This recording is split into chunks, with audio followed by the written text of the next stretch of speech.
쉼표는 잠시 쉬어가라는 표시죠. 호흡을 고르라는 사인입니다. 쉼표가 없는 글이나 문장은 없고 쉼표가 없는 음악도 상상할 수조차 없습니다. 인생에도 쉼표가 있는데 하나님께서 우리의 인생의 쉼표를 찍으시면 우린 잠시 멈춰야 돼요.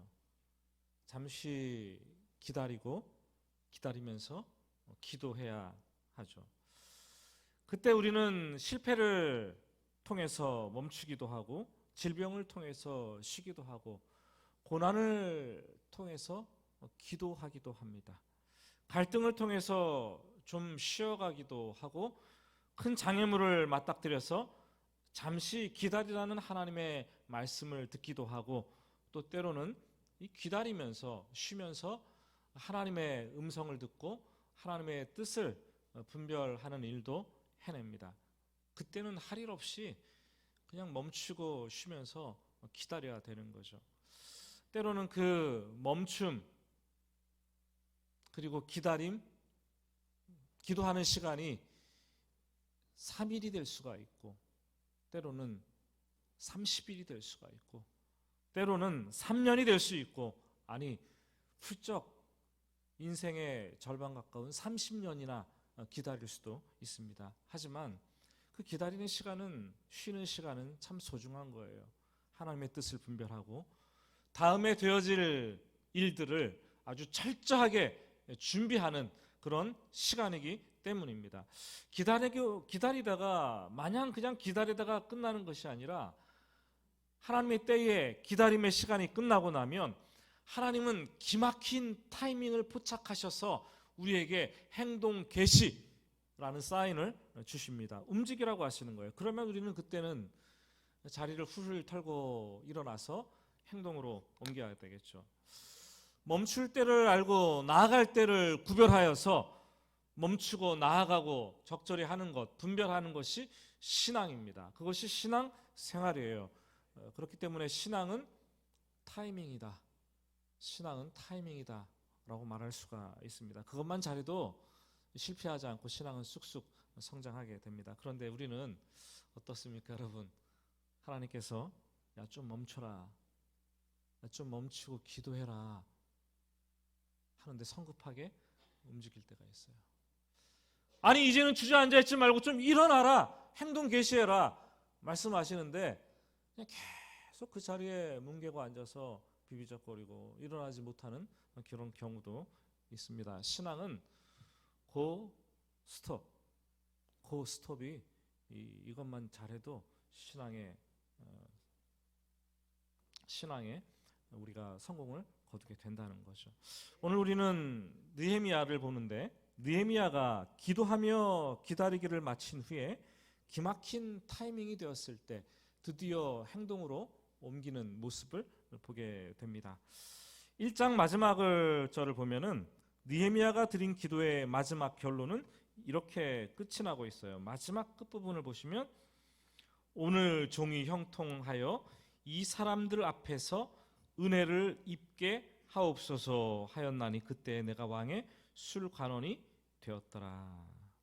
페르시아 제국의 아닥사스다 왕으로부터 은혜를 입어서 이 사람이 바로 왕 아닙니까? 이 사람에게 은혜를 입어서 조국으로 돌아가 예루살렘 성을 재건할 수 있도록 해달라는 아주 비장한 기도를 드리고 있는 느헤미야의 모습을 봅니다. 이 비전을 꿈을 품고 느헤미야가 얼마나 오랫동안 장시간 길게 기도했을까요?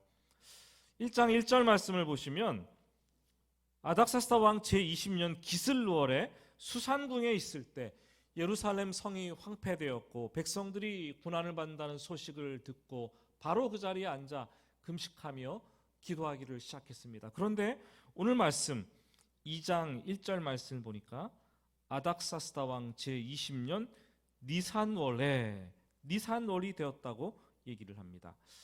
1장 1절의 기슬월은 우리 달력으로 11월 말쯤을 얘기를 하고 니산월은 우리 달력으로 3월 말쯤을 얘기를 합니다. 그러니까 우리 달력으로는 이미 해가 바뀐 거예요.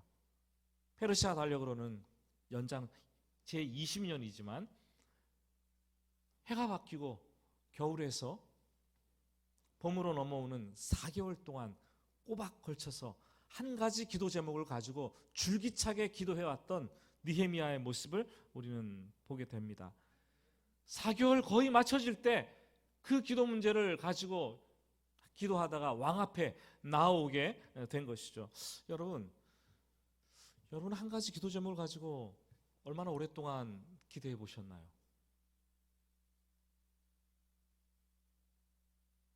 일주일? 한 달? 1년? 평생을 기도해오는 기도 제목이 있으신가요? 특별히 여러분들이 내가 선 자리, 내가 선 위치를 옮기거나 이동하려고 할 때 얼마나 오랫동안 하나님의 사인을 듣기 위해서 기도하시나요? 먼저 움직이지 않고 하나님의 인도하심이라는 것을 확증하고 그것을 위해서 기도하면서 얼마나 오래 기도의 자리에 머물러 계시는가요? 우린 단순히 생각할 수 있어요. 아니 왕의 신뢰를 받는 왕의 술관원이라며 그냥 가서 부탁하면 들어줄 일일 텐데 행동으로 옮기면 되지 뭘 이렇게 기도하냐 오랫동안 뭐 이렇게 질문을 할 수도 있을 것 같아요.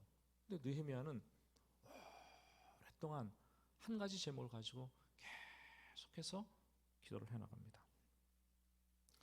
성경을 보면은 인간의 시간에는 사람들의 역사에는 두 가지 시간이 흘러가고 있는 것을 봅니다. 하나는 시계가 초침이 째깍째깍 하면서 연속적으로 흘러가는 이 크로노스의 시간, 인간의 시간이죠. 우리는 그 시간 속에서 지금 살아가고 있는 거예요. 다른 하나는 카이로스, 들어보셨잖아요. 카이로스의 시간, 하나님의 시간, 내가 측정할 수 없는 시간, 하나님께서 특별한 의미를 부여하는 시간, 하나님의 뜻이 이루어지는 시간, 하나님의 손길이 인생 속에 역사 속에 개입하여 들어와서 하나님의 일을 성취하는 그 시간이 그 타이밍이 바로 카이로스의 시간입니다.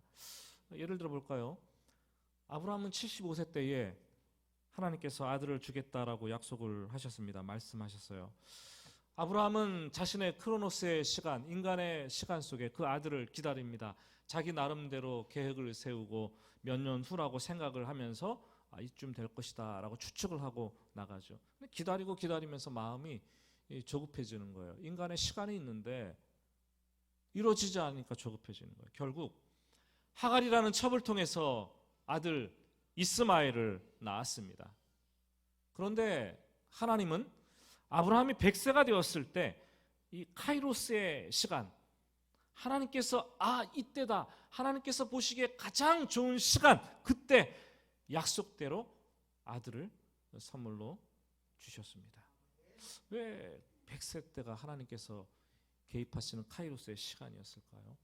그 전에 아들을 주셨더라면 하나님의 은혜를 잘 모르지 않았을까요? 그 전에 아이를 주었더라면 이 소중함을 느끼지 못하지 않았을까요? 여러 가지 이유가 있을 거예요. 예수 그리스도의 오심도 그러하죠. 많은 사람들은 수백 년 동안, 수천 년 동안 메시아 대망사상론을 가슴에 품고 예수님이 이 땅에 오심을 기다리고 또 기다렸습니다. 그런데 오지 않는 거예요. 그런데 하나님은 카이로스의 시간, 복음이 편만하게 전파되어질 준비가 충만하게 되어진 바로 그때에 로마 제국이 전 세계를 통일하고 도로가 방사선 모양으로 쫙 펼쳐지고 헬레니즘 문화가 확산되면서 헬라어가 세계의 공용어로 되어져서 복음을 전파하기에 너무 쉬운 가장 이상적인 조건을 가진 그때에 때가 참에 예수님께서 성신하여 이 땅에 오셨습니다. 여러분 반드시 우리가 알아야 될 것은 한 사람의 인생의 개인이든 가정이든 직장이든 교회의 사역이든 내가 원하는 크로노스의 시간들이 있을 거예요. 그렇죠? 크로노스의 시간들이 있어요. 그런데 반면 하나님께서 일하시는 이 카이로스의 시간이 있습니다. 이 두 시간이 일치하고 이 두 시간이 맞닥뜨려질 때 그때 사건이 비로소 일어나는 거죠. 일어나는 거예요. 믿음의 사람들은 인간의 시간에는 움직이지 않아요. 믿음의 사람들은 진드간에 기다립니다. 그때는 기도가 필요한 시간이에요. 그러나 인간의 시간과 하나님의 시간이 교차하고 이 맞닥뜨리게 될 때에는 주저하지 않고 행동 개시합니다. 행동으로 움직입니다. 그때는 믿음이 필요한 거죠. 이제 느헤미야에게 자신의 오랜 기다림과 이 기도하는 시간을 끝마치고 행동으로 옮겨야 되는 시점이 도래했습니다. 그런데 쉬운 게 아니에요. 느헤미야가 행동 개시하기가. 왜냐하면 두 가지 어려운 측면이 하나가 있었습니다. 에스더서를 보면은 이 페르시아 제국의 왕실의 법도는 굉장히 엄격했습니다. 왕비라도 자기 남편 왕 아닙니까? 왕이 부르지 않으면 그 왕 앞에 나가지를 못하는 거예요. 이게 얼마나 참 어려운 일이겠습니까? 만일 왕 앞에 잘못 나갔다가는 폐위되거나 죽임을 당할 수가 있었어요. 왕의 허락 없이 왕비가 앞에 탁 나갔을 때 왕이 손에 잡고 있는 그물을 쫙 내밀지 않는다면 바로 그냥 처단되는 거죠. 실제로 그런 일이 있었어요. 아닥사스다 왕의 부친 이 어떤 아하수에로 왕이 잔치를 베풀고 있었습니다. 그런데 왕이 술 기운이 벌겋게 달아오르니까 기분이 좋아지는 거예요. 왕비를 부릅니다. 불렀어요. 보내서. 근데 그때 마침 왕비도 이 자기 시녀들과 부녀들을 데리고 큰 잔치를 하고 있었어요. 그래서 명령을 거역하고 왕 앞에 나가지 않았어요. 우리 같으면 뭐 너도 바쁘냐? 나도 바쁘다. 그리고 뭐 부부싸움 한번 하고 끝나면 될 거 아닙니까, 여러분? 그런데 즉각적으로 그 자리에서 왕비가 폐위됐어요. 폐위. 그리고 그 뒤를 이어서 왕비가 된 사람이 바로 에스더가 아닙니까? 유대인 혈통의 에스더. 에스더가 자기 민족을 구해야 되는 절체절명의 위기 앞에서 왕 앞에 나아가야 되는데 쉽지 않은 거예요. 그거 각오를 하잖아요. 그녀가 죽으면 죽으리라. 이런 배경에서 그 얘기가 나온 거예요. 죽으면 죽으리라. 그 죽을 각오를 하고 왕 앞에 나아가야 됐었다는 거죠. 왕의 권력은 절대적이었습니다. 왕의 신뢰를 받는 왕의 술관원이라 할지라도 왕 앞에 함부로 나아갈 수도 없고 왕의 심기를 거스려서도 안 되고 불편하게 한다면 죽을 수도 있는 것이 그 당시의 문화적 배경이었어요. 또 에스라서를 보면은 느헤미야보다 14년 앞서서 2차 포로 귀환을 이끌었던 에스라의 얘기가 등장하는데, 에스라가 예루살렘에 도착하자마자 파죽 지세로 그 영적 부흥 운동을 해나가기 시작합니다. 그리고 성과 성전과 예루살렘 도성을 재건하는, 다시 쌓는 이런 운동을 해나가기 시작해요. 그때 이스라엘 백성들이 강성해지는 것을 주위에 있는 다른 민족 이방인들이 두려워하죠. 그래서 아닥사스다 왕에게 그들이 거짓 고소장, 고발장을 보냅니다. 이들이 예루살렘 성곽을 지금 완공시키려고 하고 있는데 그러면 왕에게 조공도 바치지 않을 것이고 관세와 토행세를 바치지 않고 자기들끼리만 이렇게 독립을 하려고 합니다. 왕은 이것을 보시기를 바랍니다. 거짓 고발장을 올렸어요. 반역하게 될 거라고 고발장을 올립니다. 결국 이 고발장을 접수한 아닥사스다 왕이 그 공사를 조서를 내려서 공권력으로 억제를 하고 중지를 시키는 장면이 있습니다. 그런데 지금 느헤미야가 바로 14년이 지나서 그 아닥사스다 왕에게 똑같은 요청을 해야 되는 상황이죠. 느헤미야는 이 문제를 놓고 두려웠을 것입니다. 무서웠을 것이에요. 죽을 각오를 했을지도 모르겠어요. 4개월 동안 하나님의 때를 기다리면서 계속해서 기도할 수밖에 없었습니다. 그리고 이제 하나님의 때가 도래했어요. 행동을 개시해야 될 시점이 다가왔습니다. 저는 고스톱을 잘 못 쳐요. 이번 명절에 고스톱을 치시는 분들 계실 것 같은데, 개인적으로 저는 고스톱을 잘 못 치는데 신앙의 고스톱도 잘 못 치는 것 같아요.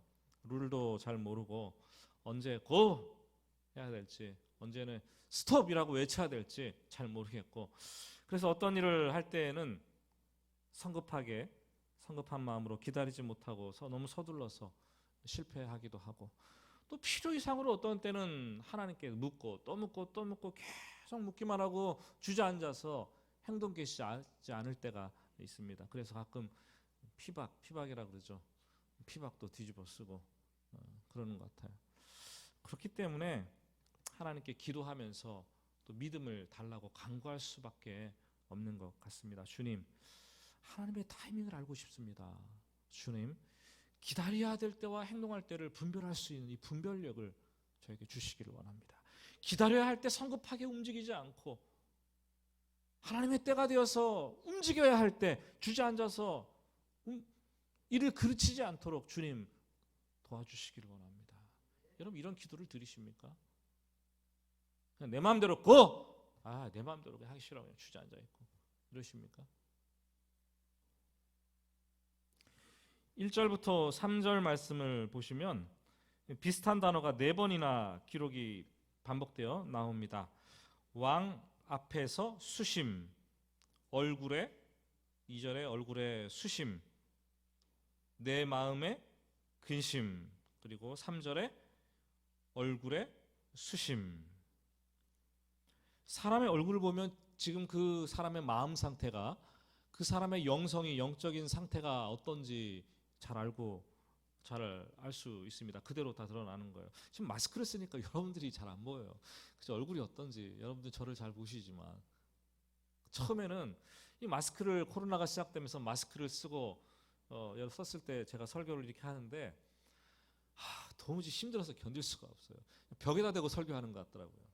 근데 한 달 정도 지나니까 이제 눈빛을 보면서 설교를 하면서 익숙해졌는데 이 마스크를 쓰니까 얼굴이 잘 안 보여요. 근데 그 사람의 얼굴과 얼굴 표정을 보면은, 얼굴 색을 보면 지금 영성과 영적인 상태와 생각을 어느 정도는 읽을 수가 있어요. 여러분들이 또 목회자가 말을 청산유수처럼 하고 있어도 얼굴을 보면 지금 저 목사가 지금 기도하고 있는가 아닌가 알 수 있죠? 아멘이세요? 저도 마스크를 쓰고 설교를 해야 달란가 봅니다. 지금 저분이 열심히 봉사하고 충성하고 있는데 그 얼굴을 보면 겸손한 마음으로 하고 있는지 아닌지 알 수 있어요. 지금 저분이 결과를 기다리면서 조급해하고 있는지, 넉넉하게 기다리고 있는지 얼굴을 보면 알 수가 있고, 저분이 지금 말을 하고 싶은데 억지로 참고 있는 건 아닌지, 저분이 마음은 분노를 하고 있는데 꾹꾹 절제하고 있는 것은 아닌지 얼굴을 보면 얼굴에 다 쓰여 있어요. 왕은 느헤미야의 얼굴을 보면서 무슨 문제가 있다는 것을 직감을 합니다. 그의 얼굴색을 보면서 근심이 있다는 것을 발견하게 됩니다. 2절 말씀, 어찌하여 수심이 있느냐, 이는 필연 내 마음에 근심이 있음이로다. 여러분 부부 사이에도 얼굴을 보고 마음을 읽어낼 수 있다면 행복한 결혼 생활이 되는 거죠. 부모와 자식 간의 얼굴을 보고 그 마음의 어려움을 읽어낼 수 있다면 행복한 가정이 되는 거고, 성도들끼리 서로의 얼굴을 바라보면서 얼굴 색을 보면서 서로 격려하고 위로할 수 있다면 그것만큼 행복한 교회가 없을 것입니다. 스쳐 지나가면서 보지 마시고 얼굴을 잘 보시기 바랍니다. 보입니다. 보여요. 사실 이 느헤미야가 얼굴에 수심이 가득하고 근심을 했다는 말씀을 읽으면서 저는 마음이 굉장히 위로가 됐어요. 한편으로는 마음이 이렇게 신나져요. 신나서 막 쾌재를 불렀어요. 야호! 믿음의 영도 별 수 없네. 기도하면서 멋지게 믿음을 가지고 기다린다고 했지만 얼굴에는 근심이 가득 있었네. 야, 봐봐, 얼굴 색까지 바뀌었잖아. 제가 느헤미야를 보고 이런 말을 하고 싶더라고요. 별거 아니네, 믿음의 영도. 위로가 되십니까, 여러분? 우리가 똑같은 사람이라는 것이 느껴지는 대목이기도 해요. 여러분, 예수 믿는 사람들 중에 오해하고 있는 부분들이 있다면 그 중에 하나는 그리스도인들의 얼굴은 항상 밝아야 된다는 거죠. 얼굴에 근심이 없어야 된다는 거죠. 그래서 그렇지 않으면 얼굴에 근심이 있거나 뭐 어두우면 저 사람은 믿음이 있는데 왜 저래? 믿음이 없나 봐. 이렇게 판단을 하게 되죠. 그래서 많은 성도들이 얼굴은, 마음은 막 타들어가는데도 불구하고 얼굴은 애써서 태어난 척, 괜찮은 척 하고 얼굴에 이렇게 강판을 깔고, 그렇지 않습니까? 그렇게 하는 경우가 많이 있어요. 여러분 그렇지 않아요. 느헤미야처럼 믿음의 영도, 기도하는 사람도 줄기차게 기도를 하지만 동시에 마음에 근심이 얼굴을 통해서 표출될 수도 있고 얼굴의 수색이 다 드러날 수도 있는 거죠. 바울 사도는 고린도후서 7장 10절에 이렇게 말씀을 합니다. 하나님의 뜻대로 하는 근심은 후회할 것이 없는 구원에 이르게 하는 회개를 이루는 것이요 세상 근심은 사망을 이루는 것이니라. 근심이라고 다 똑같은 게 아니에요. 근심에는 두 가지 종류가 있다고 얘기합니다. 근심이라고 다 나쁜 게 아니에요. 첫 번째 근심은 세상 근심이죠. 무엇을 입으며 무엇을 마시며 무엇을 먹으며 어떻게 살까, 이런 육체적인 근심, 그것을 누리지 못해서 고통받고 더 갖고 싶은 욕망이 막 꿈틀꿈틀거리는데 이게 이루어지지 않으니까 근심이 생기는데 그게 얼굴로 다 나타나는 거예요. 이런 근심은 우리 영혼의 하등에 도움이 되지 않아요. 사망을 이룬다고 얘기를 하고 있습니다. 잠언 지혜자의 말대로 세상 근심은 뼈를 마르게 한다고 얘기를 하고 있어요. 뼈가 마르십니까? 몸이 축나십니까? 무슨 근심 때문에 그렇게 힘들어 하십니까? 너는 마음에 근심하지 말라. 나를 믿으니, 하나님을 믿으니 또 나를 믿으라. 세상 근심하지 말라는 거예요. 하나님 믿으라는 거예요. 그런 거는 죽이지 않습니다. 하나님이 굶기지 않습니다. 또 다른 근심은 하나님의 뜻대로 하는 근심이 있는데 우리는 이것을 영적 근심이라고 말하기도 하고, 이런 근심은 하나님께서 우리 마음에 근심을 불어넣어 줄 때가 있어요. 너의 죄의 문제를 바라보면서 근심해라. 그래서 죄가 보일 때 막 근심을 하기 시작하죠. 두렵죠. 파리하게 말라가죠. 내 자녀를 바라보면서 방황하고 있는 내 자녀, 예수를 믿지 않고 힘들어하고 있는 그 불쌍함이 간호에 가득 차서 남편을 바라볼 때 느끼는 그 근심, 교회의 평안과 안위를 위해서, 교회의 사명을 위해서 바라보고 우리 교회가 이래야 되는데 하는 그 근심, 나라와 민족을 바라보면서 정말로 눈물로 기도할 때 생겨나는 이 근심, 이런 근심은 여러분 아무리 많이 해도 얼마든지 해도 괜찮습니다. 때로는 목사의 얼굴에서도 여러분들이 근심을 읽어낼 수 있어야 되고, 여러분들이 장로님의 얼굴에서도 근심을 읽고 성도들의 얼굴에서도 수색이 있을 수도 있다는 것을 알아야 합니다. 아니, 때로는 이런 차원에서 이 근심이 있고 수색이 바뀌어져야 한다고 저는 생각을 합니다. 여러분, 지금 무엇 때문에 근심을 하십니까? 무엇 때문에 얼굴색이 자꾸 바뀌어지십니까? 하나님의 뜻대로 하는 근심을 하시기 바랍니다. 그 근심은 후회할 것이 없다고 말을 합니다. 낙심하지 않는다고 말합니다. 때가 되면 그런 근심은 하나님께서 기회로 바꾸어 주시고 하나님께서 문을 열어주시는 그런 근심이 되는 줄 믿으시기를 예수님의 이름으로 축복합니다. 이 왕의 물음에 느헤미야는 이유를 차분하게 얘기를 합니다. 조국 이스라엘이 황폐화되었고 성문이 불탔기 때문에 제가 근심이 가득 있습니다. 이어지는 4절에서 왕은 느헤미야에게 묻습니다. 그러면 네가 뭘 원하느냐? 뭘 원하? 너무나 중요한 순간이잖아요. 뭘 원하시느냐? 그 다음이 중요해요. 4절 마지막 분을 보시면 내가 곧 하늘의 하나님께 묵도하고 왕에게 아뢰되. 느헤미야는 왕과 되어야 하는 이 짧은 순간에 자신의 운명과 이 조국의 운명이 달려 있다는 것을 직감을 하게 온몸으로 느끼게 됩니다. 느헤미야는 왕이 뭘 원하느냐 묻는 바로 그 중요한 순간에 하늘의 하나님께 묵도했다, 기도했다라고 되어 있어요. 한번 생각해 보세요. 그 상상을 그려보세요. 왕이 뭘 원하느냐 물었는데 느헤미야가 갑자기 두 손을 탁 들고 주여 주여 주여 삼창하고 큰 소리로 막 기도했겠습니까, 여러분?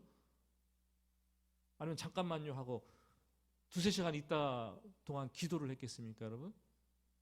그렇게 할 수가 없죠. 아마 몇 초간, 길어야 1초, 2초, 3초 눈을 한번 꾹 감았다가 이렇게 뜰 정도의 짧은 시간 동안 소리 없이 조용히 이 이머전시 비상기도를 하나님께 올려드렸을 것입니다. 우리는 이것을 화살기도라고 합니다. 화살기도. 하나의 화살을 톡 하고 하나님께 기도의 화살을 쏘아 올리는 거예요. 순간적으로. 위급할 때, 당황스러울 때, 긴급할 때, 도움이 필요할 때 우리는 그 찰나의 순간에 하나님의 도우심을 즉각적으로 구하면서 하나님의 임재를 느끼기 위해서 긴급하게 기도의 화살을 쏘아 올립니다. 화살기도는 단숨에 하는 기도이기 때문에 단숨 기도라고도 합니다. 얼마나 짧은지, 얼마나 이 간단한지, 얼마나 긴급한지가 초점이 맞춰져 있고 우리의 삶의 순간순간마다 얼마나 자주 하는지가 화살 기도의 관건이고 화살 기도의 중요한 요소입니다.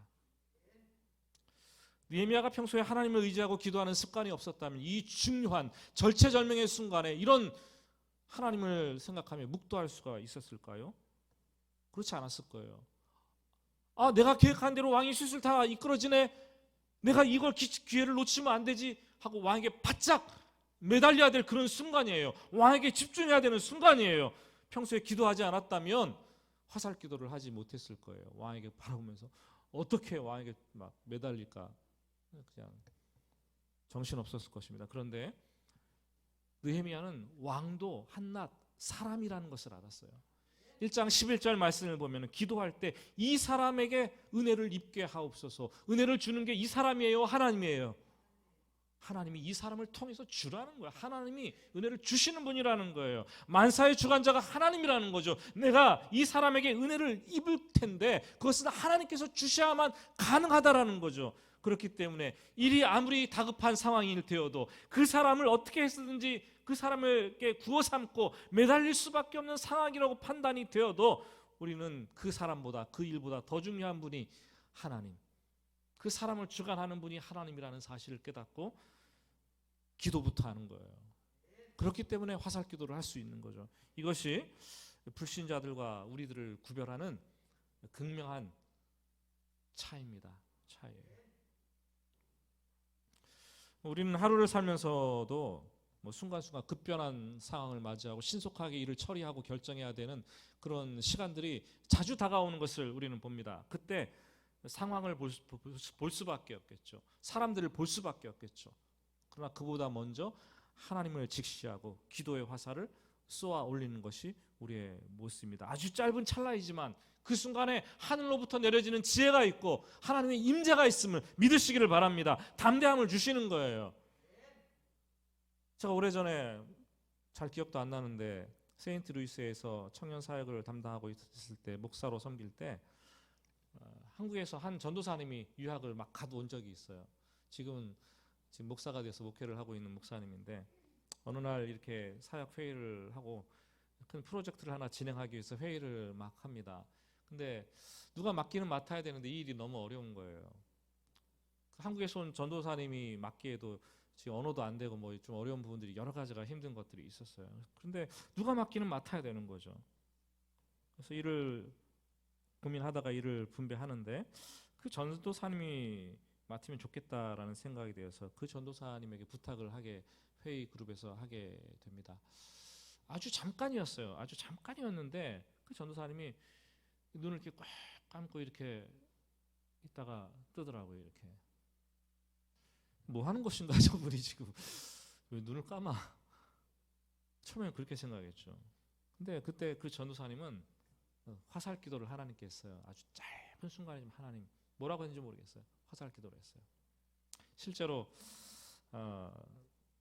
화살 기도를 순간순간 해본 사람들은 그 순간에 얼마나 화살 기도가 위로가 되고 힘이 되는지 모르고 올바른 결정을 할 수 있게 해주는지 모릅니다, 여러분. 그때 저는 젊은 전도사님이었지만 제가 한 수 배웠어요. 화살 기도는 그 순간순간 너무나 중요한 거예요. 새벽에 일어나서 교회에 오려고 차에 시동을 탁 걸면 그 시동을 걸고 바로 0.5초 내에 출발합니까? 그렇지 않아요. 기다리잖아요. 몇 초 동안은. 그때 하나님께 화살 기도를 하는 거예요. 하나님 오늘 하루 맡기는 거예요. 요즘은 겨울이라서 시동을 걸면은 이 시동이 좀 오래 좀 이게 워밍을 해놔야 돼요. 그렇잖아요. 1분 정도, 2분 정도. 그럼 계속 기도를 하면서 하나님 임재를 누리는 거. 카페에서 커피가 나오면 그냥 뜨거운 커피 들이키다가 입 뒤지 말고 잠깐이라도 2, 3초라도 잠깐 눈 감고 기도하면서 아름다운 만남과 이 대화 속에서 하나님의 은혜를 나눌 수 있도록 주님 도와주시옵소서. 기도하는 거죠. 회의 중에서 어느 시점이 되어서 입으로는 막 말을 하지만 마음속으로 기도할 때도 있고 주님의 말씀을 전하는 강단에 서면 왜 이렇게 성도님들 한 분 한 분 얼굴이 잘 보이는지 모르겠어요. 안 보이는 것 같아도 다 들어와요. 때로는 시험이 들어요. 그래서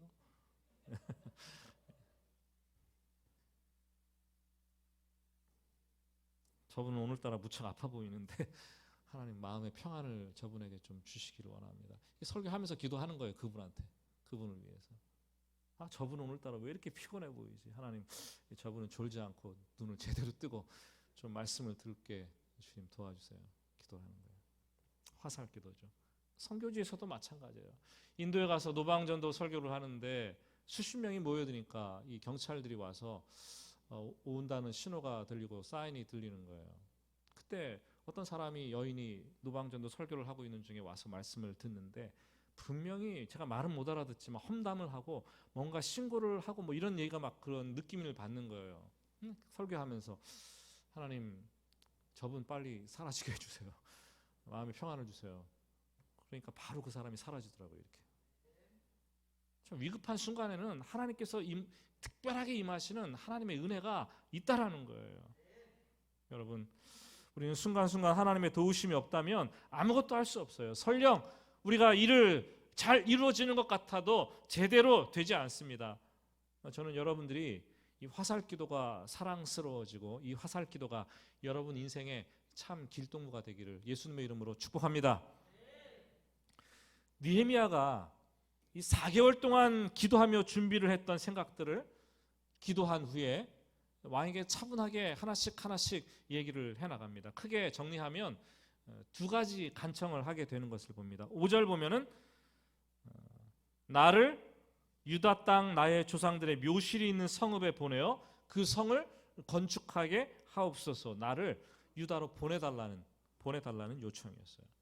그리고 7절부터 10절까지 보면은 가서 예루살렘 성을 재건해야 되는데 필요한 그 조치들을 다 해달라는 부탁을 드립니다. 얼마나 구체적이고 현실적으로 기도해왔기 때문에 그렇게 요청을 할 수 있었는지 강 서편의 총독들에게 조서를 내려서 무사히 통과할 수 있도록 안전을 보장해달라는 조서를 내려달라고 왕에게 요청을 하고, 또 한 가지는 왕의 살림 감독인 아삽에게도 조서를 내려서 이 건축 제목까지도 좀 달라고 요청을 하는 거예요. 참 놀랍지 않습니까? 얼마나 철저하게 기도하고 꼼꼼하게 준비했으면 이런 일들이 여러분 요청을 할 수, 그 순간에 이런 요청을 할 수 있겠습니까? 갑작스러운 순간에 자기 것들을 다 쏟아붓는 거예요. 그러자 놀랍게도 요청하지도 않은 것까지도 왕은 들어줍니다. 군대 장관과 마병을 너와 함께 보내면서 너와 함께 너를 호위하고 너와 함께 동행하리라. 그 조치까지, 안전 조치까지 취해주는 거예요. 놀랍지 않아요? 8절은 그래서 마지막 느헤미야의 고백인데 내 하나님의 선한 손이 나를 도우심으로 왕이 허락하였습니다. 올 한 해 여러분들의 삶에 이런 간증이 차고 넘치기를 예수님의 이름으로 축복합니다. 마지막 10절 말씀을 읽고 마치겠습니다. 10절 말씀 우리 같이 한 목소리로 읽겠습니다. 호른 사람 산발락과 종이었던 암몬 사람 도비야가 이스라엘 자손을 흥황하게 하려는 사람이 왔다 함을 듣고 심히 근심하더라. 분명히 느헤미야는 기도했어요. 오랫동안 기도했어요. 하나님의 선하신 인도하심을 받았어요. 그리고 일을 해나갑니다. 그리고 나아갑니다. 그럼에도 불구하고 방해하는 사람들이 있습니다. 그 일을 기뻐하지 않는 사람들이 있고, 나를 보고 근심하는 사람들이 있고, 나를 방해하고 나를 막아서는 이 산발락과 도비야가 도처에 있는 것을 바라봅니다. 여러분, 이게 세상에 우리가 사는 현실이에요. 기도했는데 왜 안 되느냐? 기도에 응답이 있는데 왜 이게 안 되느냐? 일이 더디느냐? 당연한 거예요, 여러분. 그러나 믿음의 사람들은 거기서 멈추지 않아요. 지금은 스톱이 아니라 고라는 사인이 주어진 줄 알고 담대하게 믿음 가지고 나아갑니다. 여러분, 올 한 해 하나님께서 분명히 말씀하실 거예요. 지금은 기다려야 될 때다. 지금은 기도해야 될 때다. 그러면 기다리시기 바랍니다. 그러나 지금은 기다리는 것을 이제 그만하고 가라 하실 때가 있습니다. 그러면 일이 잘 풀리지 않아도 믿음 가지고 담대하게 일어나서 가야 되는 거예요. 올 한 해 여러분 신앙생활의 고스톱, 명절에 고스톱만 치지 마시고 신앙생활의 이 스톱 확실하게 여러분들의 삶의 원리로 자리 잡게 하는 그런 은혜가 있기를 주님의 이름으로 축복합니다. 우리 같이 찬양하고 기도하겠습니다.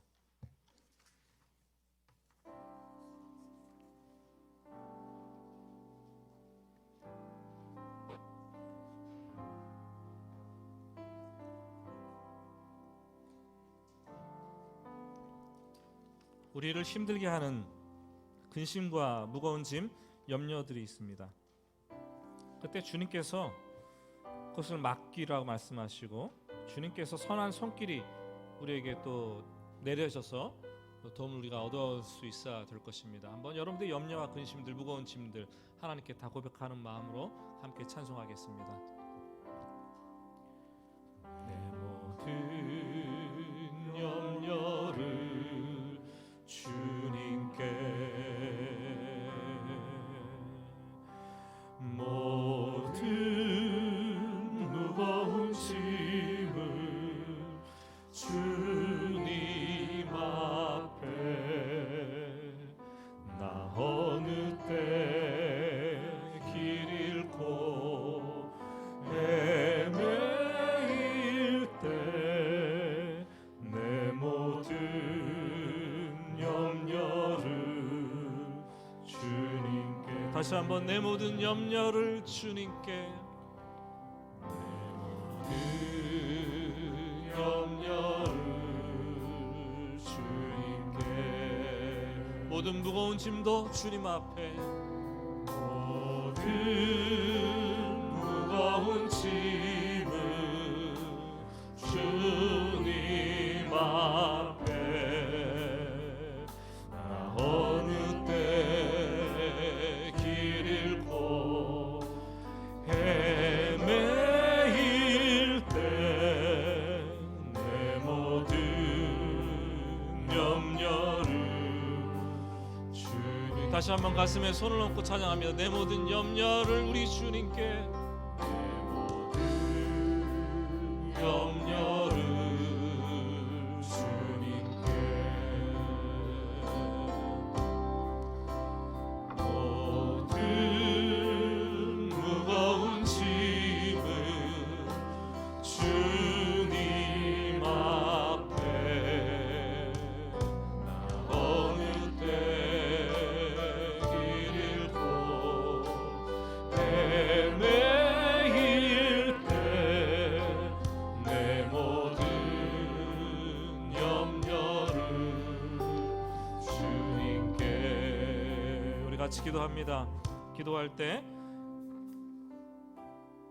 하나님, 무거운 근심과 걱정이 있지만 분명히 하나님의 시간과 나의 시간이 있을 터인데 기다릴 때와 행동할 때를 분별할 수 있는 영적 분별력을 더해 주시기를 원합니다. 이제까지 삶을 돌아보면 기다리지 못해서 내 시간을 정해놓고 조급해하고 조바심이 생겨서 분별 없이 행동했지 않았습니까? 또 하나님의 행동해야 될 시간이 돼서는 두려움 때문에 자신 없어서 계속해서 주저앉고 있었던 그런 시간들은 얼마나 많았습니까? 지금 뭐 때문에 근심하고 무엇 때문에 두려워하십니까? 일 때문에, 사람 때문에 근심하고 두려워하십니까? 그 일을 주관하시고 사람을 주관하시는 분이, 일보다 사람보다 훨씬 크신 분이 하나님인데 그 하나님 앞에 두려움의 순간에 화살기도를 한바탕 쏘아 올려야 되는 것이 아니겠습니까? 무거운 짐 주님께 맡기고 하나님의 선하신 손길을 구하고 그 인도하심을 따라서 한 걸음씩 나아가는 주여 그런 인생 될 수 있도록 주님 도와주시옵소서. 우리 여러분 작은 소리로 또는 묵상으로 오늘 하나님께 조용히 기도합시다. 그렇지만 하나님 들으십니다. 같이 기도하겠습니다.